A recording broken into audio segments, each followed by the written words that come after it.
Hey, yo soy el doctor Julián Sagredo y hoy presentamos Culiacán, montaje de la DEA para derrocar a AMLO.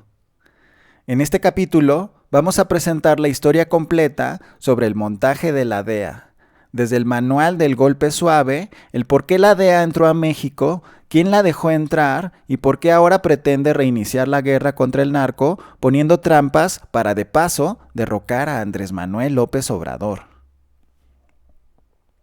El manual del golpe suave de Gene Sharp, originalmente propuesto para apoyar revoluciones sociales en contra de dictaduras y a favor de la democracia, ha sido utilizado ya varias veces por los Estados Unidos y sus aparatos de inteligencia contra gobiernos legítimos y democráticos, en Egipto, en Siria, en Honduras, en Nicaragua, en Ecuador, en Venezuela y en Ucrania. Para su aplicación, se requiere de un dictador autoritario.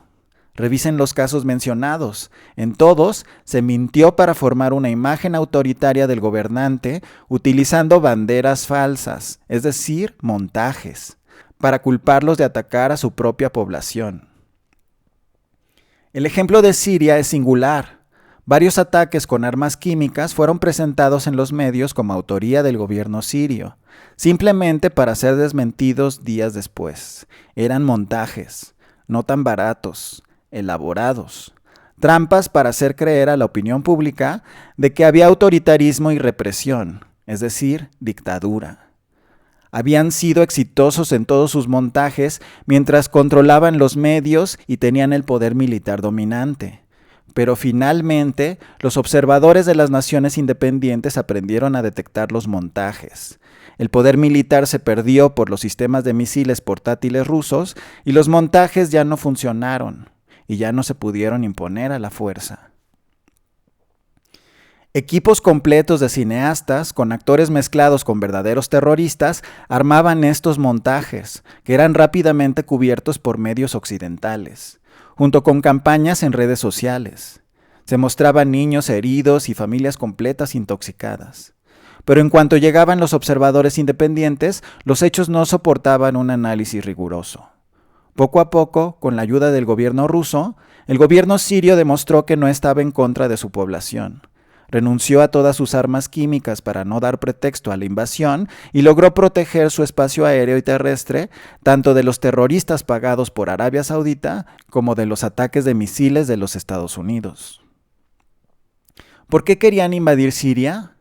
Porque es el paso entre Europa y Medio Oriente, por donde se pretenden pasar ductos, de los que se pueden obtener grandes ganancias.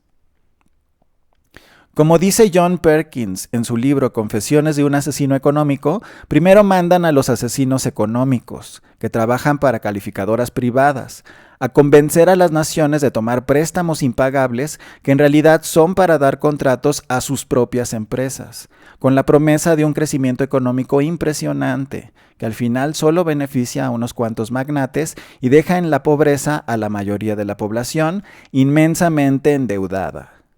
Cuando se declaran insolventes para pagar, entonces los Estados Unidos les piden que privaticen sus empresas públicas y que permitan que se exploten sus recursos naturales, a precio de ganga.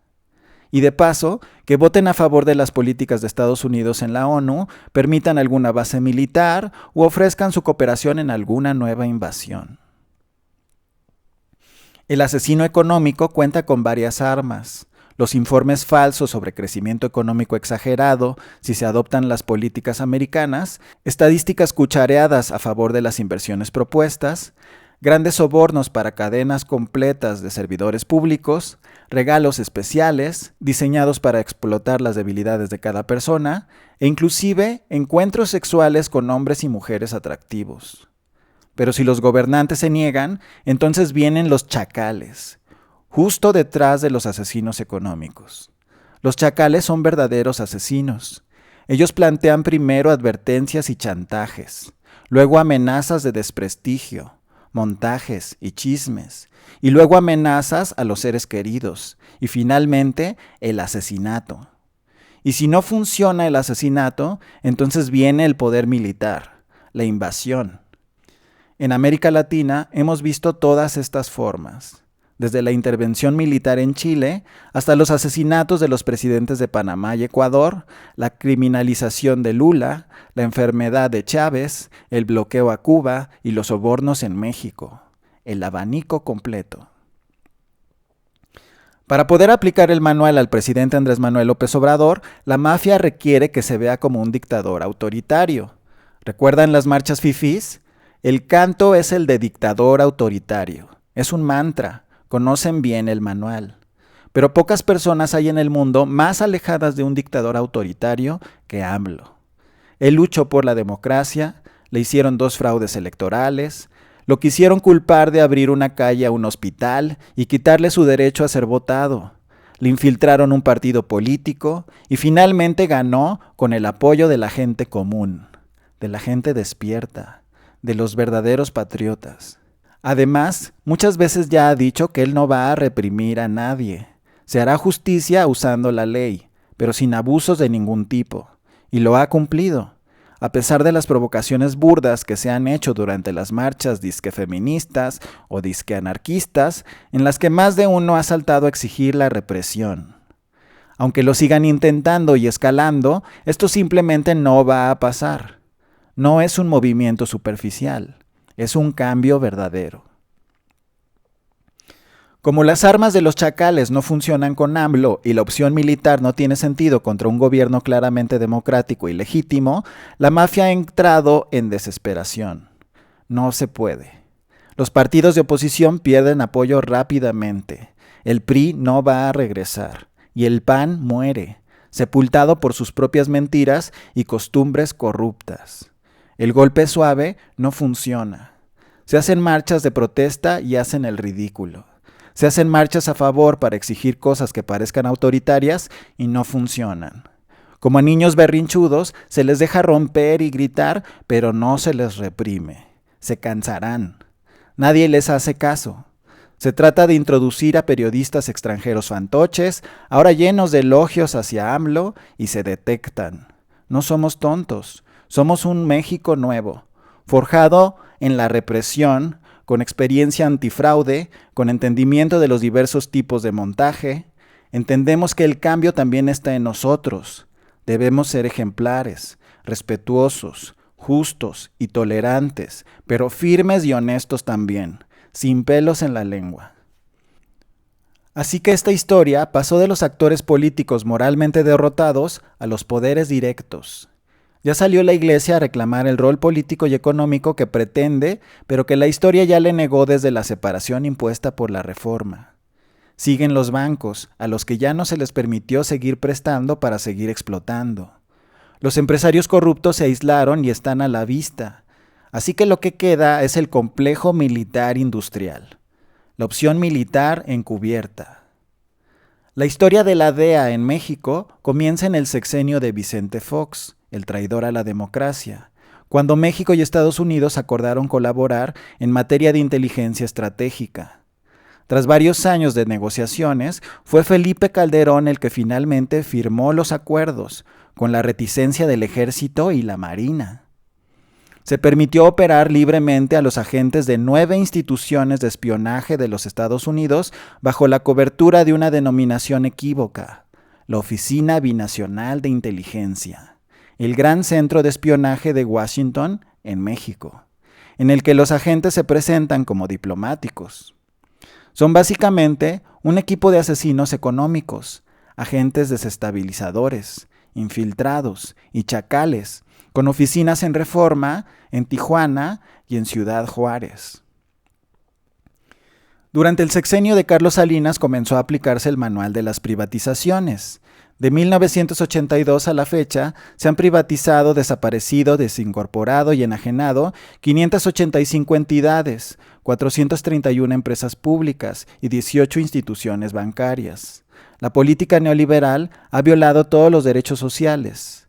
Tiene muchos años de haber probado que no beneficia a la población general, solo a pequeñas élites, justo como nos cuenta el asesino económico arrepentido John Perkins. En México no fue necesario un endeudamiento impagable. Se pudo corromper a los gobernantes para entregar el país. Pronto se hicieron planes para la privatización de todos nuestros recursos, como se puede leer en el documento México 2030, presentado por Felipe Calderón el 21 de mayo de 2007. La idea era privatizarlo todo, principalmente la energía y el agua, pero también desmantelar la seguridad social, vender la totalidad de las reservas de la biosfera, incluso a las instituciones de ciencia y de tecnología, y permitir la ocupación integral de México con lobbies que defiendan los intereses de los Estados Unidos en el Congreso de la Unión. Detrás de estas estrategias hay apenas 420 personas, entre mexicanos y extranjeros. Se trata de políticos de los partidos Acción Nacional y Revolucionario Institucional, empresarios, altos ejecutivos transnacionales, representantes de instituciones financieras y hasta de académicos afines, vendepatrias al fin y al cabo. En un contraste sin precedentes, a pesar de tanta riqueza cultural y tanto amor que el pueblo tiene por su tierra, en México es relativamente fácil encontrar apátridas que se venden por unos cuantos pesos para traicionar a su gente. Esto porque simplemente no han aprendido a valorar a su pueblo y no tienen forma de lograr tantos ingresos de forma honesta. Aunque siempre es tiempo, bots, dejen esos trabajos y luchen por la honestidad, no se arrepentirán. Cuando Calderón firmó la Iniciativa Mérida junto con George W. Bush, comenzó la guerra contra el narco, el baño de sangre, 104,000 muertos, un negocio redondo para el complejo militar industrial de los Estados Unidos. Armas para todos, armas para los narcos, armas para el ejército, armas para la Policía Federal. Todo esto acompañado de descomposición social, despojo de la riqueza minera y como pilón la reforma energética para entregar la riqueza petrolera. ¿Para qué ir lejos? México salvaría al dólar, pero condenaría a su población a la pobreza y a la marginación eterna. Con la reforma energética se lamieron los bigotes. Recibieron sus parcelas para especular en las bolsas. Muy parecido a lo que pasó con los trenes, la producción, en lugar de subir, como decían sus informes maquillados y con falsas estadísticas, se desplomó. Pemex pronto entraría en una crisis irreversible. Pero llegó AMLO y todo se acabó. Se desplomaron, pero ellos. Separaron las privatizaciones. Se comenzó a recuperar a la industria energética nacional y hasta se comenzó a reforestar como medio comercial de subsistencia en el campo a corto y largo plazo. Se hizo un plan para reformar el sistema de salud y dar cobertura a los más necesitados, y se dejó la deuda, estabilizando al peso. En menos de un año regresó el orgullo nacional y la esperanza en el rostro de la gente. Y esto es apenas el comienzo. Entre los grandes cambios que ha traído el presidente AMLO está el fin de la guerra en México. Lo que parecía imposible era una decisión política, era simplemente cuestión de voluntad. Y no solo eso, sino que el presidente ha pedido ya varias veces a Donald Trump que le ayude a parar el tráfico de armas de Estados Unidos a México. Es decir, conoce bien el problema. Se estima que por lo menos 4 cárteles en México tienen conexión directa con distribuidores de armas de Estados Unidos, y los demás viven de las armas que les sobran a los más grandes. Parar ese inmenso flujo de armas, tal vez el más grande del mundo, es claramente algo inaceptable para el complejo militar industrial y sus grandes inversores, que no es lo mismo que Trump. Eso debe de ser claro. Aquí el enemigo es directo y claro. Son empresas que fabrican armas y la DEA. Trump es un empresario que, aunque rodeado de neoconservadores, léase neonazis, es independiente, no un títere. Y eso no habla tan mal de él como de algunos otros demócratas, con la excepción de Bernie Sanders, que es otro independiente. Lo que Trump prometió en campaña fue controlar la migración ilegal y el tráfico de drogas, algo que no contradice los objetivos de AMLO. El complejo industrial militar, enfurecido por la decisión de Trump de dejar Siria, entró en desesperación. No se pueden dar el lujo de dejar también México. La salida de Trump en Siria, desde mi punto de vista, lo vuelve un buen gobernante. Déjenme explicarme. Cualquier otro presidente títere del complejo militar industrial se hubiera quedado hasta hacer pedazos la economía estadounidense, la rusa y la siria, sin importarle nada más que seguir gastando en armamento y generar el caos, como sucedió en Irak y Libia. Pero Trump no hizo eso. Prometió derrotar al Estado Islámico, y en realidad eso lo lograron entre el gobierno sirio y el ruso, pero está bien, Estados Unidos pudo tomar parte del crédito y ahora ya se retira con honores. La verdad, gracias Trump. Yo creo que esto nadie se lo esperaba, y menos con tanto neonazi rodeándolo, con los que por cierto cada vez se pelea más. No pudieron manipular a Trump, y a mí la verdad me parece impresionante. Ya sin el poder para manipular a Trump, el complejo industrial militar con vida propia, recuerden, son empresas privadas, no del Estado, con los inversores más ricos del mundo, movieron sus piezas como nos cuenta el asesino económico John Perkins.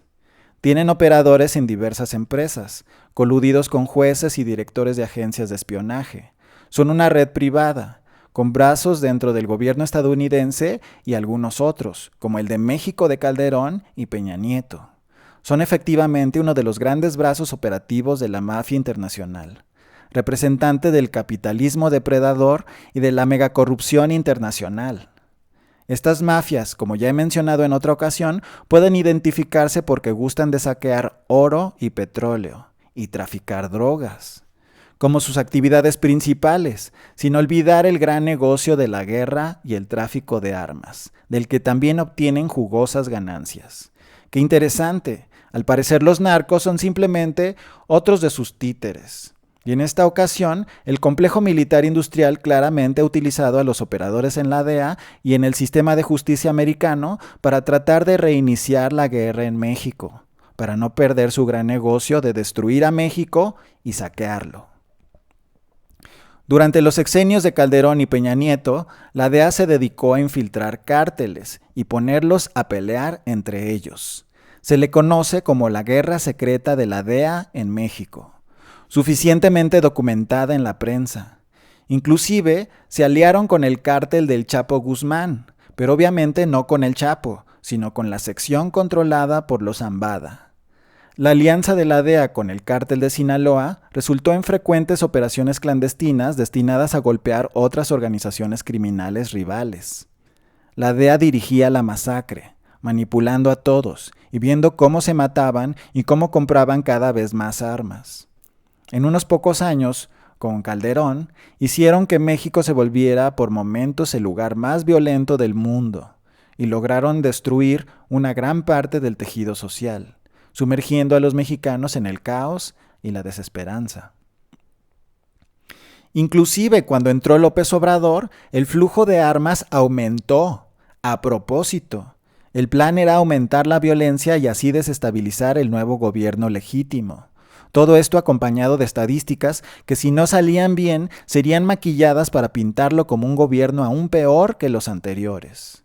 Hicieron su tarea y lograron que los homicidios dolosos aumentaran de 3.184 homicidios en los primeros 2 meses de Peña a 6.307 en los primeros 2 meses de AMLO. Muchas veces salió el presidente a informar que a pesar de tenerlo como prioridad, no tenía suficientes elementos policíacos para poder controlar la violencia y por eso se formó la Guardia Nacional, leal y sin corrupción. El 15 de septiembre marcharon y se mostraron a México. Estaban listos. Pronto los resultados comenzaron a llegar. Alfonso Durazo, secretario de Seguridad y Protección Ciudadana, presentó este pasado 14 de octubre una gráfica donde mostró que ya está cambiando la tendencia al alza de los homicidios. Todavía no se reducen, pero se está frenando su crecimiento. El plan para invadir a México de violencia parecía imparable, pero finalmente comenzó a ceder. Y es en este contexto en el que se da una reunión de la que ya se ha hablado mucho. Un encuentro entre el gobernador de Sinaloa, Quirino Ordaz Coppel, con Utham Dillon, director interino de la DEA, en el que se presentó a la DEA la estadística de que el crimen ha disminuido y que por lo tanto Sinaloa buscaba que se retiraran los agentes de la DEA y se quitara la advertencia a los turistas americanos de visitar Sinaloa. Con esta información, en lugar de ver alguna complicidad entre el gobierno de Sinaloa y la DEA, que puede ser que la haya, yo lo que veo es justo lo contrario, que le pedían que se fuera. Parece que era claro que la DEA es la que dirige la guerra en México, y dado que el pretexto para su presencia es la violencia, al bajar se les dieron las gracias y se les pidió que abandonaran el país. La DEA declaró que no estaban de acuerdo con algunas decisiones del nuevo gobierno y aseguraron a la prensa que su relación con el nuevo gobierno mexicano no es la misma que tenían con gobiernos anteriores. Lo que parece que ocurrió es que la DEA entonces tomó cartas en el asunto para reiniciar la violencia y perpetuar el tráfico de armas y de paso golpear al gobierno de López Obrador. Es sin duda nuestro principal sospechoso. Esto porque la DEA gana muchos fondos debido a la guerra en México. Lo más probable es que por sus contactos dentro del cártel se haya localizado Ovidio Guzmán López, que por cierto no dirige el cártel, lo dirige el Mayo Zambada, y dado que los contactos de la DEA eran con la parte de los Zambada, es muy probable que le hayan puesto una trampa a Ovidio y de pasada se prepararan para reiniciar la guerra con el pretexto de liberarlo.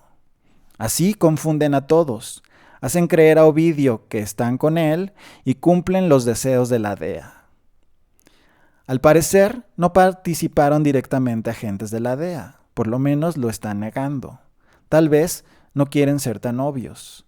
E incluso han declarado que ellos no fueron los que pidieron al gobierno federal atraparlo.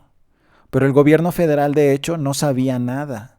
Era una historia, según esto, entre un comando actuando de forma independiente y un juez, para cumplir una orden de extradición, que está en manos de la fiscalía pero que no fue requerida. Mucha oscuridad en el actuar de estos policías. Pero las pruebas de la operación orquestada son muchas y según lo que ya hemos expuesto, conducen a la DEA. Los narcos estaban preparados para la guerra. Se liberaron reos de forma premeditada que luego se llevaron en vehículos para reforzar a los grupos de atacantes. Se amenazó a la población civil. Y se tenía preparado un ataque masivo contra las viviendas de las familias de los militares en la zona. Se trajeron armas de alto calibre y comenzó el terror en las calles. El montaje estaba en marcha. Terror en Culiacán. AMLO ya no podría seguir con su política pacifista, tendría que combatir. Regresaría la guerra y vendría el desprestigio y el sabotaje de la transformación de México. Un plan maquiavélico, de esos de los que si haces una cosa está mal y si haces otra también está mal. Me imagino un plan perfecto a la vista de sus perpetradores, los expertos en guerra, y poner a todos contra todos. Típicas tácticas de divide y vencerás, expuestas muchas veces de forma explícita por la DEA, que no son malas necesariamente en un contexto de justicia e investigaciones a sociedades criminales, pero que en el contexto mexicano es desastroso, porque dado el nivel de corrupción, esta táctica produce aún más corrupción y el ascenso al poder de grupos que aprovechan el caos generado. Así que alguien avisó dónde estaba Ovidio Guzmán. Dicen que vieron a gente que huía. Habrá que esperar la investigación de la fiscalía, porque eso parece poco probable.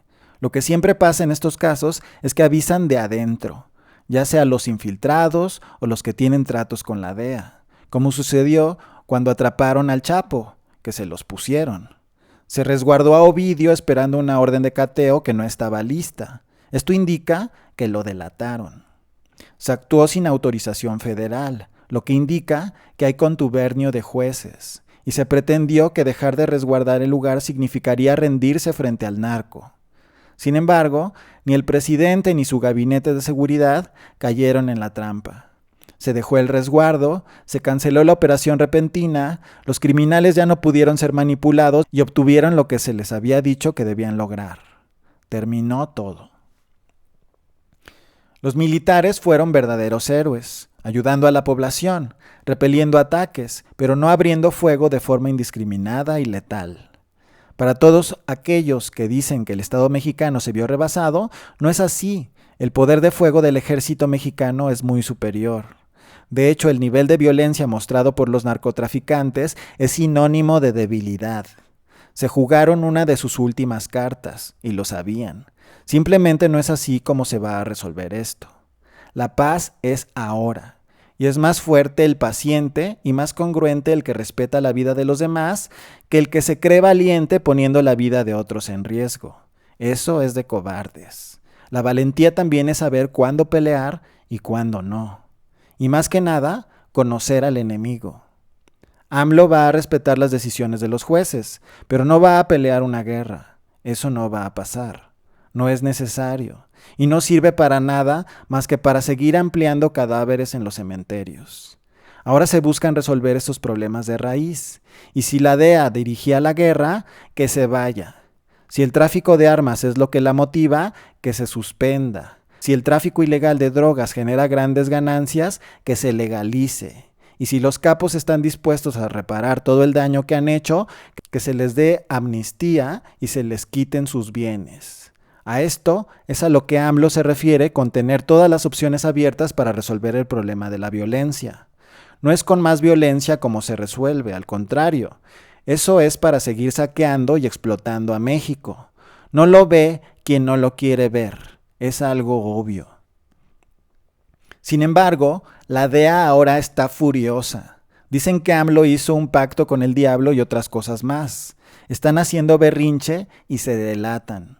Parece que no les funcionó su plan y no lo quieren aceptar.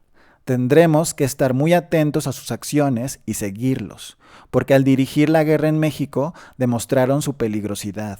No son agentes del bien, son agentes provocadores y chacales. Y en contraste a esta actitud, Trump llamó a AMLO y éste le explicó lo que se hizo para proteger la vida de las personas en Culiacán y le volvió a pedir que lo ayude en lo esencial, en parar el tráfico de armas. Nosotros ya hicimos lo nuestro, detener los flujos ilegales y darles trabajo. Se combate a la corrupción, que ya es delito grave. Se regenera el tejido social con becas y programas contra las adicciones. Y al parecer Trump lo entiende. No parece ser un mafioso. De hecho, ha sorprendido a muchos. Dejó la guerra en Siria. ¿Dejará la guerra en México? ¿De verdad es una buena persona Donald Trump? Estaremos muy pendientes. Les agradezco mucho el haber estado aquí conmigo y nos vemos la próxima vez.